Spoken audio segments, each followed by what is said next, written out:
Langit sore itu gelap seakan ikut berduka. Hujan turun deras, menyapu halaman rumah sakit kota yang mulai sepi. Di balik jendela ruang Icu, seorang wanita berdiri terpaku. Wajahnya cantik tapi pucat. Riasannya luntur oleh air mata. Dialah Sinta, 35 tahun. Seorang wanita sukses yang kini kehilangan makna hidupnya. Di atas ranjang putih, terbaring putri semata wayangnya, Nadia, 10 tahun. Tubuh kecil itu dikelilingi selang infus dan alat monitor yang berbunyi pelan, seolah mengingatkan bahwa hidupnya masih bertahan, tapi dengan sisa kekuatan yang tipis. Sudah 3 bulan lamanya Nadia koma sejak kecelakaan mobil yang tragis. Dokter sudah berusaha sekuat tenaga. Tapi hari ini, kabar yang datang bukan harapan, melainkan ketidakpastian.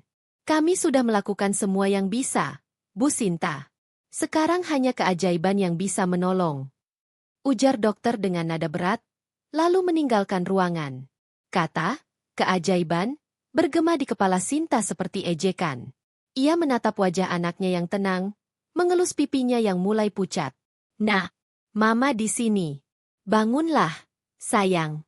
Mama nggak kuat kalau harus kehilangan kamu. Namun ruang itu hanya menjawab dengan suara mesin. Hening, dingin, menyesakkan. Sinta berjalan ke koridor rumah sakit.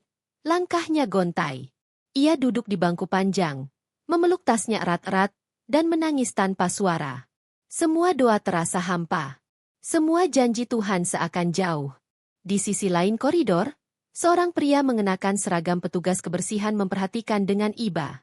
Dialah Dedi, 33 tahun. Raut wajahnya sederhana, tapi tatapannya teduh. Sudah beberapa minggu ia bekerja di lantai itu, diam-diam menyapu dekat ruang Icu hanya agar bisa memastikan wanita itu baik-baik saja. Sore itu, ketika melihat Sinta menangis hingga bahunya bergetar, Dedi mendekat dengan hati-hati. Ia tahu batasnya.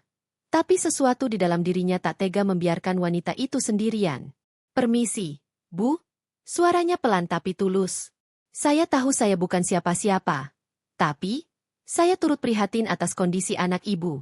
Kalau boleh, saya mau bantu berdoa buat dia. Sinta mendongak. Matanya merah. Suaranya serak. Doa? Kamu pikir doa cukup? Aku sudah bayar puluhan juta buat pengobatan. Sudah panggil dokter terbaik, tapi anakku tetap koma. Dedi menunduk. Ia tidak tersinggung. Ia tahu itu bukan kemarahan untuknya, tapi untuk nasib yang tak berpihak. Saya paham, Bu. Saya cuma percaya.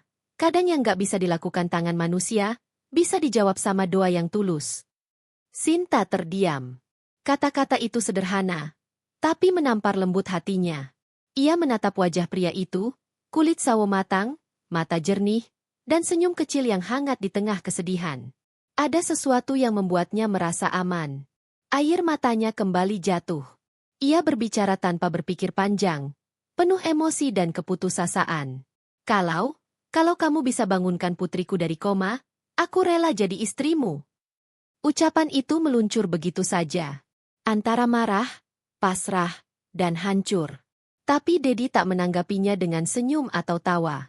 Ia justru menatap dalam-dalam, seolah sedang menimbang sesuatu yang jauh lebih besar dari sekadar janji.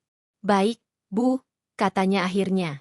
Saya nggak janji apa-apa, tapi saya akan coba dengan cara saya.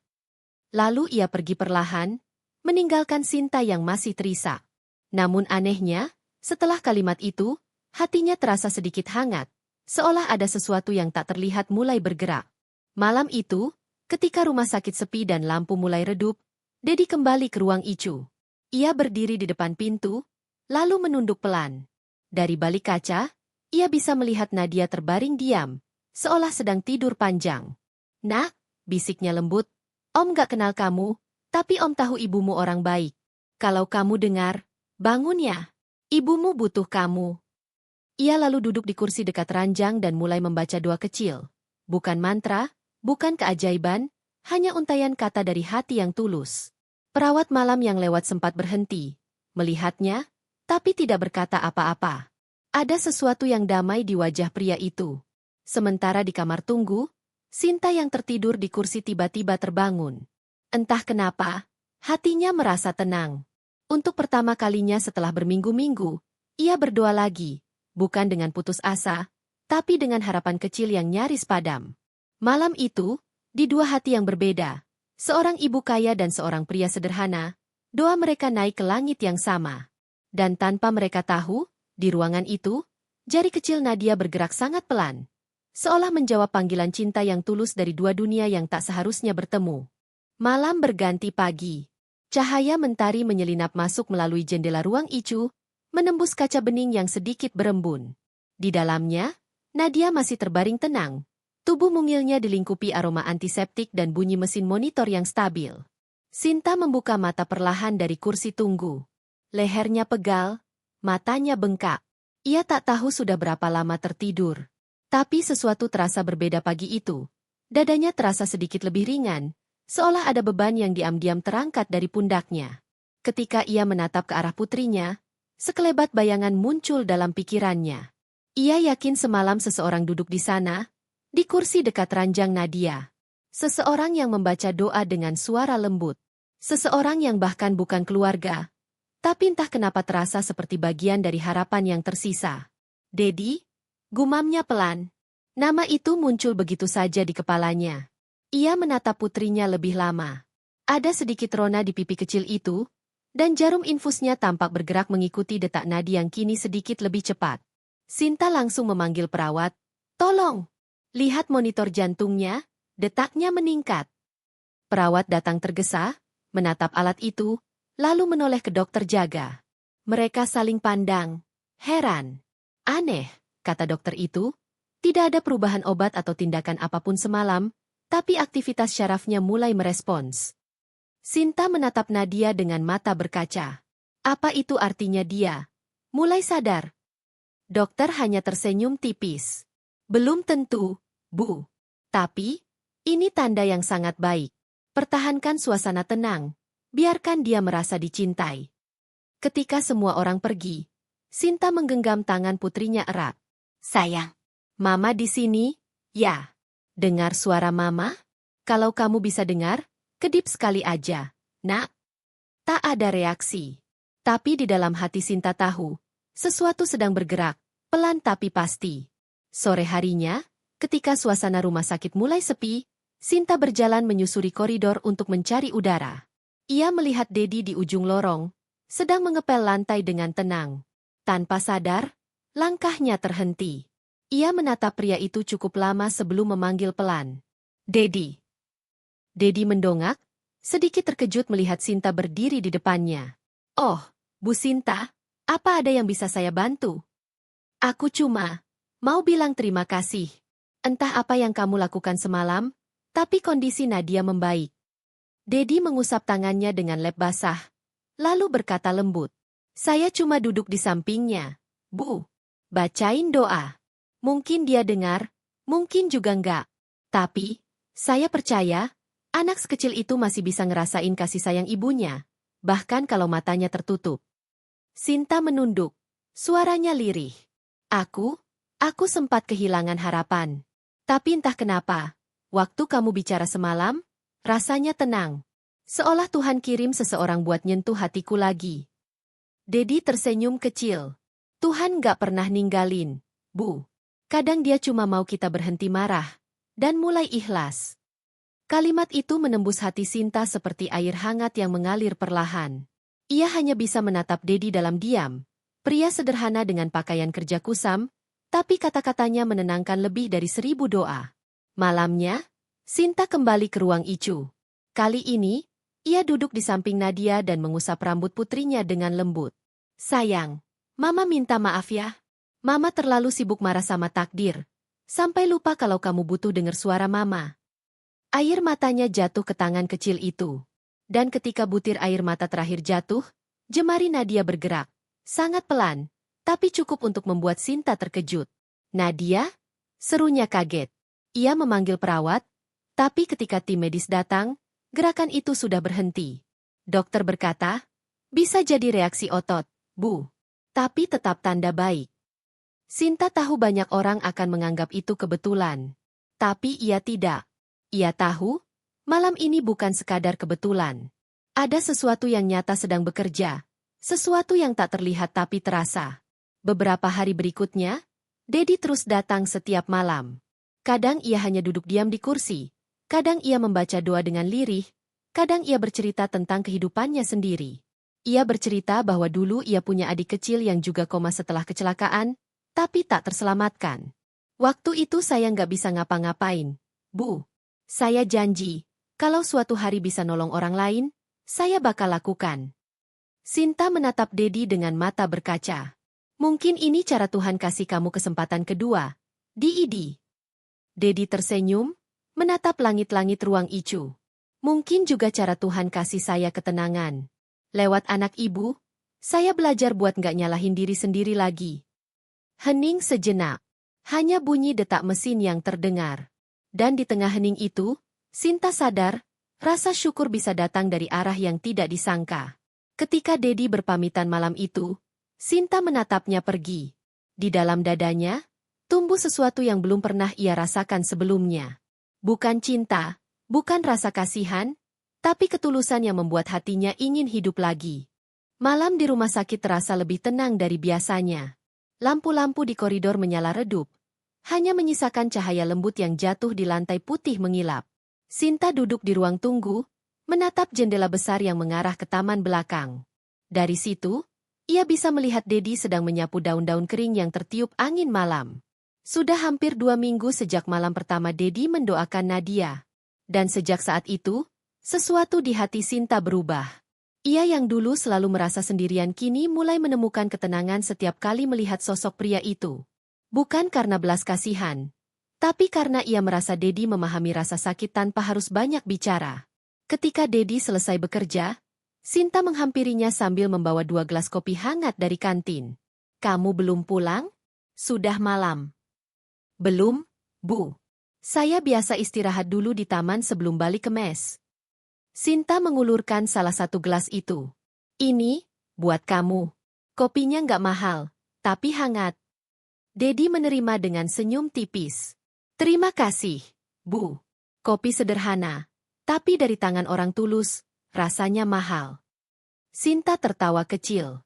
Sudah lama ia tak tertawa. Untuk pertama kali dalam berbulan-bulan, hatinya merasa ringan. Ia menatap pria itu diam-diam. Sederhana, polos, tapi kata-katanya selalu menghangatkan. "Dedi," kata Sinta pelan, "kenapa kamu begitu peduli sama anakku?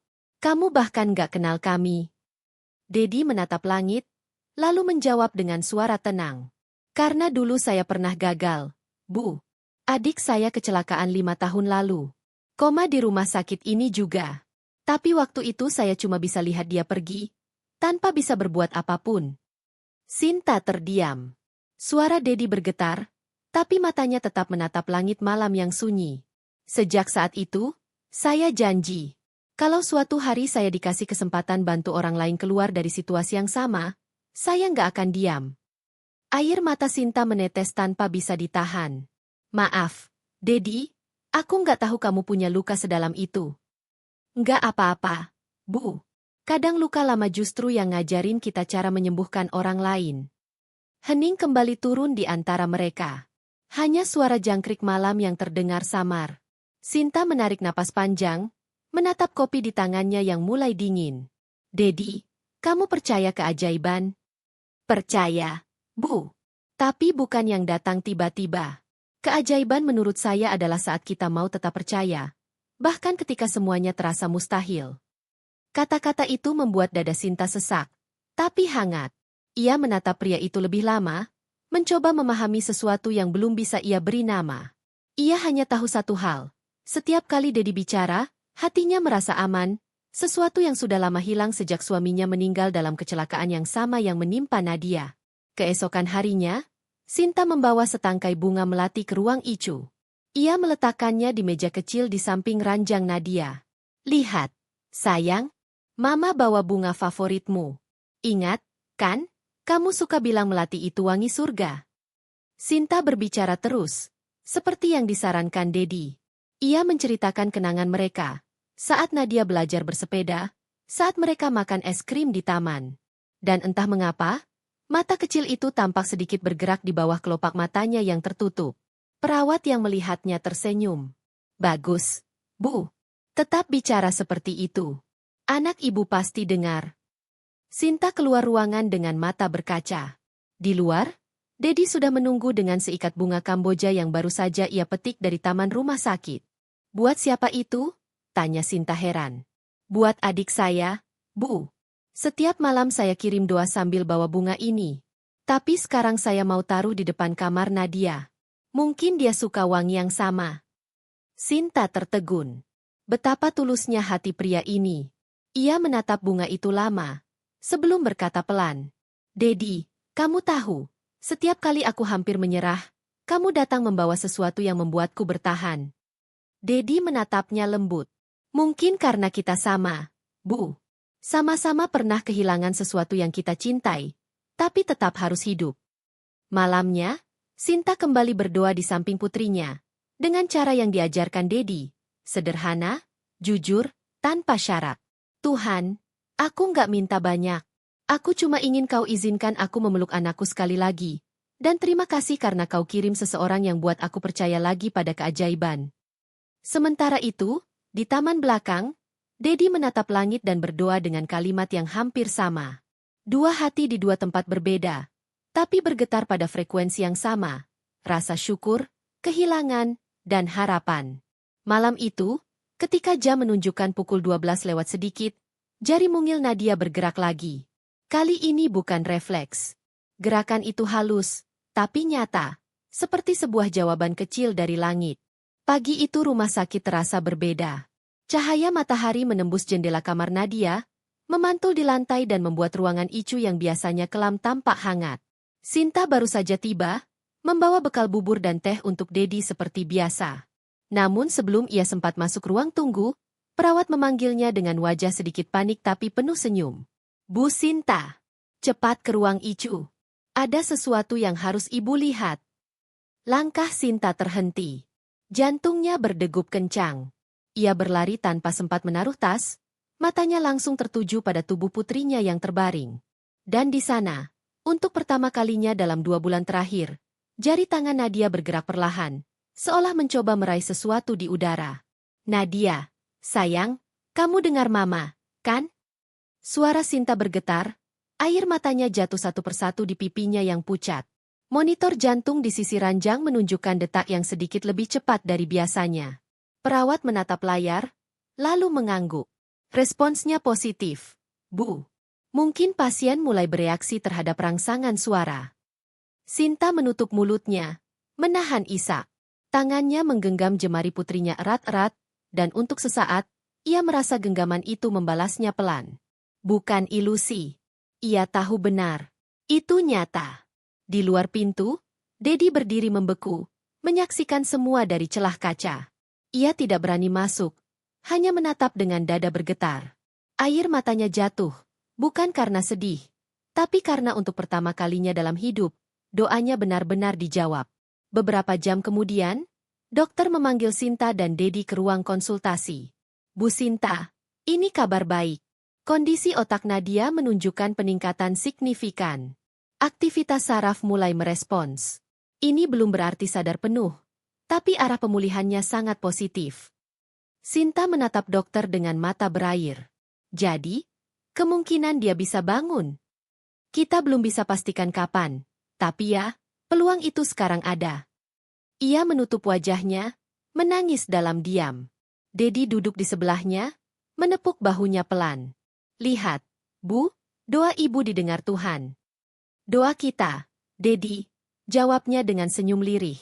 Doa kita berdua. Hari-hari berikutnya, Sinta dan Dedi semakin sering bersama. Ia bukan lagi sekadar petugas kebersihan rumah sakit, tapi teman sekaligus penguat bagi seorang ibu yang hampir kehilangan segalanya. Kadang mereka berbincang di taman setelah jam kunjung selesai. Kadang Dedi hanya diam mendengarkan Sinta bercerita tentang masa kecil Nadia, tentang impiannya menjadi dokter, tentang keceriaan yang kini dirindukan setiap hari. Suatu malam, saat bulan menggantung penuh di langit, Dedi berkata pelan. Bu Sinta, boleh saya jujur? Tentu. Apa itu? Saya nggak tahu kenapa, tapi setiap kali lihat ibu berdoa, rasanya seperti lihat cahaya yang nggak padam walau diterpa badai. Sinta terdiam. Ia menunduk, menahan getar di dadanya. Aku hanya seorang ibu yang takut kehilangan Dedi. Tapi kamu yang bikin aku kuat. Kalau bukan karena kamu, mungkin aku sudah menyerah sejak lama. Dedi tersenyum kecil. Saya cuma melakukan apa yang bisa saya lakukan. Dan, mungkin janji ibu dulu itu, yang ibu ucapkan malam pertama kita ketemu, masih saya pegang. Sinta terkejut, matanya membulat. Janji? Iya. Waktu ibu bilang, kalau kamu bisa bangunkan putriku dari koma, aku rela jadi istrimu. Ia menatapnya lembut. Saya nggak anggap itu serius. Tapi setiap kali saya berdoa untuk Nadia, entah kenapa, kata-kata itu selalu terngiang. Seperti janji antara dua hati yang sama-sama patah. Sinta tak tahu harus menjawab apa. Ia memalingkan wajah, menatap kolam kecil di taman. Air matanya jatuh lagi. Kali ini bukan karena sedih, tapi karena hatinya mulai takut. Takut berharap, takut percaya lagi, tapi juga takut kehilangan Dedi. Keesokan harinya, ketika Sinta masuk ke ruang Icu, sesuatu kembali mengejutkannya. Nadia mengedipkan matanya pelan. Perawat berteriak kecil memanggil dokter. Sinta memegang wajah putrinya, berbisik dengan suara yang hampir tak keluar. Sayang, Mama di sini. Dengar Mama, ya? Bukalah matamu, nak. Dan perlahan, mata itu terbuka. Hanya sebentar, tapi cukup untuk membuat seluruh ruangan terdiam. Sinta menjerit kecil, memeluk putrinya dengan tangis yang pecah. Dedi berlari masuk begitu mendengar kabar itu. Ia berdiri di ambang pintu, terpaku, sebelum lututnya melemah dan ia sujud di lantai, menangis dalam diam. Terima kasih, Tuhan, katanya berulang-ulang. Terima kasih. Di tengah kebahagiaan itu, Sinta menatap Dedi dari kejauhan. Antara mereka ada pandangan yang tak butuh kata-kata. Pandangan seseorang yang tahu, keajaiban telah datang, dan bersama keajaiban itu, sesuatu yang lebih besar juga lahir, cinta. Hari itu terasa seperti mimpi yang terlalu indah untuk menjadi nyata. Nadia telah sadar, meski masih lemah. Suara dokter, perawat, dan langkah kaki di koridor terdengar seperti irama bahagia yang menari di telinga Sinta. Ia tak bisa berhenti memegang tangan putrinya. Takut jika ia melepasnya, semua ini hanya akan jadi ilusi singkat. Mama, suara serak itu keluar lirih. Sinta langsung menunduk. Air mata jatuh di pipinya. Ya, sayang. Mama di sini. Kamu sudah bangun, nak. Kamu sudah bangun. Siapa yang terus panggil namaku waktu aku tidur lama itu? Ma? Suaranya hangat, bikin aku nggak takut. Sinta tersenyum di antara tangisnya. Itu Dedi, nak. Orang baik yang bantu Mama menjaga kamu. Nadia mengerja pelan, bibirnya membentuk senyum kecil. Kalau nanti aku sembuh, aku mau bilang terima kasih langsung ke dia. Sinta hanya mengangguk, tapi hatinya bergetar hebat. Nama itu, Dedi, kini seperti gema yang bergaung lembut di antara rasa syukur dan janji lama yang tak pernah ia sangka akan benar-benar menuntut dipenuhi. Beberapa hari berlalu. Nadia terus membaik. Sinta sering mendapati Dedi menunggu di luar kamar, bukan untuk pamrih, melainkan karena ia masih merasa itu tugasnya. Menjaga, berdoa, dan memastikan keajaiban itu terus tumbuh. Namun setiap kali mata mereka bertemu, ada keheningan aneh yang menyusup di antara tatapan mereka. Keheningan yang berisi sesuatu yang tak lagi bisa disangkal. Suatu sore, Sinta akhirnya memberanikan diri memanggil Dedi ke taman belakang rumah sakit.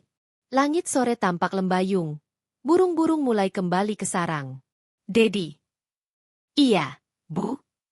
Nadia sudah sadar, dan aku nggak tahu harus gimana ngucapin terima kasih padamu. Nggak perlu, Bu. Cukup lihat Ibu tersenyum begini, saya sudah bahagia. Sinta menatapnya lama, matanya bening dan penuh rasa bersalah. Kamu ingat, waktu itu aku bilang sesuatu yang bodoh. Yang mana, Bu? Tentang aku rela jadi istrimu kalau kamu bisa bangunkan anakku. Dedi menunduk, tersenyum samar. Iya, saya ingat. Tapi saya nggak pernah anggap itu beban. Itu cuma doa, bukan janji yang harus ditebus. Namun Sinta menggeleng pelan. Bukan, Dedi. Aku tahu mungkin waktu itu aku bicara karena keputusasaan. Tapi sekarang, aku nggak bisa pura-pura lupa. Karena setiap kali aku lihat kamu, aku sadar, tanpa kamu, aku nggak akan sampai di titik ini. Dedi terdiam. Matanya menatap tanah, menahan emosi yang mulai membuncah. Bu, saya cuma seorang petugas kebersihan.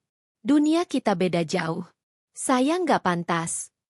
Jangan bilang begitu, Dedi, potong Sinta cepat. Justru kamu yang paling pantas. Kamu yang berani tetap ada waktu semua orang pergi. Kamu yang ngajarin aku makna sabar dan harapan. Suara Sinta pecah. Air matanya jatuh lagi.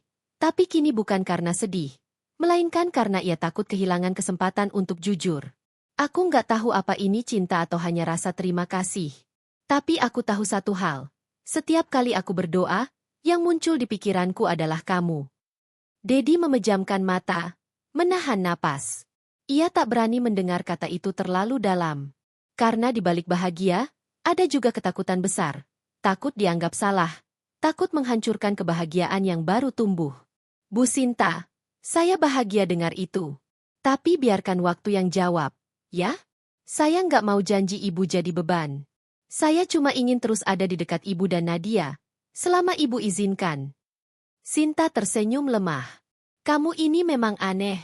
Waktu semua orang minta imbalan atas kebaikan, kamu malah takut dikasih sesuatu. Dedi tertawa kecil. Mungkin karena saya tahu, cinta yang tumbuh dari rasa kasihan gak akan bertahan. Tapi kalau dari keikhlasan, mungkin bisa selamanya. Malam itu, Sinta kembali ke kamar Nadia dengan hati yang campur aduk. Ia menatap putrinya yang tidur tenang, lalu berbisik. Nah, Mama nggak tahu bagaimana harus mencintai lagi. Tapi kalau Tuhan kirim seseorang seperti Dedi, mungkin Mama harus berani membuka hati, ya? Nadia menggeliat kecil dalam tidurnya, seolah mendengar. Dan di luar jendela, Dedi berdiri di taman, menatap cahaya kamar itu dari jauh dengan senyum yang menenangkan. Ia tahu, cinta bukan tentang memiliki, tapi tentang tetap tinggal, bahkan saat dunia tak menjanjikan apa-apa. Dan mungkin, tanpa disadari keduanya, malam itu Tuhan sedang menulis babak baru dalam hidup mereka. Sudah sebulan sejak Nadia sadar dari koma. Rumah sakit kini terasa seperti rumah kedua bagi Sinta dan Dedi. Setiap pagi, Dedi membantu perawat mengganti selang infus, membersihkan ruangan, dan memastikan semua kebutuhan Sinta dan Nadia terpenuhi. Ia tak pernah diminta, tapi selalu datang dengan senyum dan tangan yang siap membantu. Sinta pun mulai terbiasa dengan kehadiran itu. Ia yang dulu terbiasa hidup dengan jarak dan kehati-hatian, kini justru merasa aman ketika Dedi ada di dekatnya. Namun perlahan, kabar tentang kedekatan mereka mulai menyebar di antara staf rumah sakit. Ibu Sinta itu janda kaya, kan? Katanya dekat sama petugas kebersihan. Ah, masa iya? Gimana bisa? Dunia mereka jauh banget. Bisikan-bisikan itu terdengar sampai ke telinga Dedi. Tapi ia memilih diam, menyapu lantai seperti biasa. Hanya saja, setiap kali Sinta datang membawakan makanan atau berbicara dengannya di taman, beberapa pasang mata selalu memperhatikan, dengan pandangan yang tak selalu ramah. Suatu sore, Sinta memanggil Dedi ke sudut taman di belakang gedung rumah sakit, tempat mereka biasa berbagi cerita. Langit mendung, dan angin sore membawa aroma tanah basah. Dedi, aku dengar beberapa orang bicara macam-macam soal kita, kata Sinta pelan. Saya juga dengar, Bu. Tapi nggak apa-apa. Orang bebas menilai. Tapi aku nggak suka mereka merendahkan kamu. Mereka nggak tahu siapa kamu sebenarnya. Dedi tersenyum. Saya memang cuma petugas kebersihan, Bu. Nggak ada yang salah dengan itu. Tapi saya tahu batas saya. Dunia ibu dan dunia saya beda. Sinta menatapnya tajam, hampir marah. Jangan bicara begitu, Dedi. Dunia kita sama. Kita sama-sama manusia yang pernah kehilangan. Kata-kata itu menusuk dalam.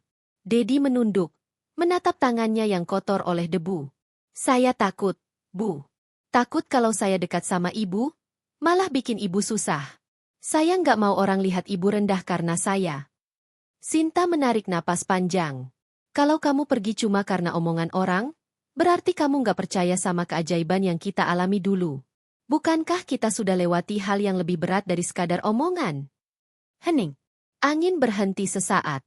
Hanya suara detak jantung dan napas yang terasa berat di antara mereka.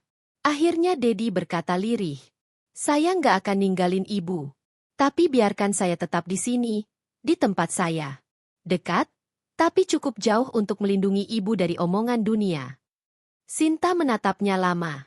Ia ingin menahan Dedi, tapi tahu tak ada gunanya memaksa seseorang yang selalu berpikir dengan hati. Baik, Dedi. Tapi janji satu hal, jangan pernah hilang tanpa pamit. Dedi menatapnya lembut. Saya janji, Bu. Beberapa hari kemudian, Sinta menyiapkan kejutan kecil untuk Dedi. Ia datang ke rumah sakit membawa setelan baju baru, kemeja putih dan celana hitam sederhana. Ini untuk kamu, katanya sambil tersenyum. Biar kamu nggak cuma pakai seragam kerja terus. Dedi menolak halus. Saya nggak enak, Bu. Ini terlalu bagus buat saya. Bukan soal bagus, Dedi. Aku cuma ingin kamu tahu kalau kamu berharga. Bukan karena pekerjaanmu, tapi karena siapa kamu. Dedi akhirnya menerima, meski wajahnya memerah menahan rasa haru. Hari itu, untuk pertama kalinya, semua orang melihat petugas kebersihan itu berdiri dengan wibawa, dengan pakaian sederhana tapi rapi, dan senyum yang menenangkan. Namun di balik senyum itu, hatinya tetap gelisah. Ia tahu, cinta ini tumbuh di tempat yang tidak seharusnya. Tapi juga tahu, cinta yang datang dari keikhlasan tak bisa disangkal. Malam harinya, Sinta pulang lebih dulu karena Nadia sudah dipindahkan ke ruang rawat biasa. Dedi menatap kamar itu dari luar, lalu berbisik pelan. Tuhan, aku nggak tahu kenapa engkau pertemukan kami. Tapi kalau ini cuma sementara, tolong biarkan aku punya cukup waktu untuk membuat mereka bahagia. Namun takdir seolah mendengar doa itu dengan cara yang tak terduga. Ketika Dedi hendak keluar dari gerbang rumah sakit, seseorang memanggilnya. Seorang pria berjas hitam, berwajah tegas, berdiri di sana dengan tatapan tajam. Kamu Dedi, kan? Iya, Pak. Ada yang bisa saya bantu? Saya orang kepercayaan keluarga Bu Sinta. Mulai sekarang, jauhi beliau. Jangan buat masalah. Dedi membeku. Pria itu meninggalkannya dengan satu kalimat dingin. Ingat tempatmu. Malam itu, Dedi berdiri lama di depan gerbang rumah sakit. Hujan turun pelan. Kemeja putih yang baru diberikan Sinta kini basah kuyup. Tapi ia tak peduli. Hanya satu kalimat yang terus berputar di kepalanya. Kalau kamu bisa bangunkan putriku dari koma, aku rela jadi istrimu. Kini, keajaiban sudah terjadi. Tapi janji itu, justru mulai menjadi beban yang menyesakan. Hujan turun deras malam itu. Petir sesekali membelah langit, memantulkan cahaya di jendela rumah Sinta. Ia duduk di ruang tamu, menatap kosong secangkir teh yang mulai dingin. Sudah 3 hari Dedi tidak datang ke rumah sakit. 3 hari tanpa kabar, tanpa pesan, tanpa senyum yang selalu menenangkan. Sinta tahu pasti, sesuatu telah terjadi. Ketika akhirnya ia memberanikan diri bertanya ke salah satu perawat, ia mendengar kabar yang membuat dadanya sesak. Dedi sudah mengajukan pengunduran diri. Bu, katanya ingin pulang ke kampung halamannya. Sinta nyaris tak bisa berdiri. Dunia yang baru saja terasa hangat kembali, kini terasa runtuh perlahan. Ia memegang dinding untuk menahan tubuhnya yang gemetar. Dalam kepalanya, hanya satu pertanyaan berputar. Kenapa dia pergi tanpa pamit? Malam itu juga, Sinta memutuskan untuk mencarinya. Ia tak peduli hujan, tak peduli tatapan orang di sekeliling. Ia hanya ingin satu hal, menemukan pria yang telah membangunkan bukan hanya anaknya, tapi juga hatinya. Setelah bertanya ke petugas keamanan, ia akhirnya menemukan Dedi di belakang rumah sakit, berdiri di dekat pos kecil, membawa tas ransel lusuh dan payung tua. Dedi, panggil Sinta dengan suara serak. Dedi menoleh, kaget. Bu Sinta? Kok ibu di sini? Hujan begini, nanti sakit. Kenapa kamu pergi tanpa bilang apa-apa? Saya cuma, nggak mau ibu repot. Sudah cukup saya bikin ibu disalahpahami. Sinta menatapnya dengan mata berair. Jadi kamu pergi karena ucapan orang lain? Bukan, Bu. Saya pergi karena saya tahu tempat saya di mana. Dunia ibu terlalu tinggi buat saya capai. Sinta melangkah mendekat, suaranya bergetar tapi tegas. Kamu salah, Dedi. Dunia yang tinggi itu kosong tanpa orang yang membuatnya berarti. Dan kamu yang membuat dunia aku kembali hidup. Hening. Hujan menjadi satu-satunya suara di antara mereka. Air menetes di wajah Dedi, entah dari langit atau dari matanya sendiri. Bu Sinta, saya takut. Takut apa? Takut nggak bisa bahagiain ibu. Takut janji ibu dulu jadi beban yang nggak seharusnya. Sinta menatapnya lama, lalu berkata pelan tapi tegas. Waktu aku bilang aku rela jadi istrimu kalau kamu bisa bangunkan putriku, itu bukan janji kosong. Aku ucapkan dari hati seorang ibu yang kehilangan harapan. Dan kamu mengembalikan harapan itu. Jadi kalau aku sekarang ingin menepati kata-kata itu bukan karena hutang, Dedi. Tapi karena aku ingin. Dedi terdiam. Tubuhnya gemetar, matanya berkaca.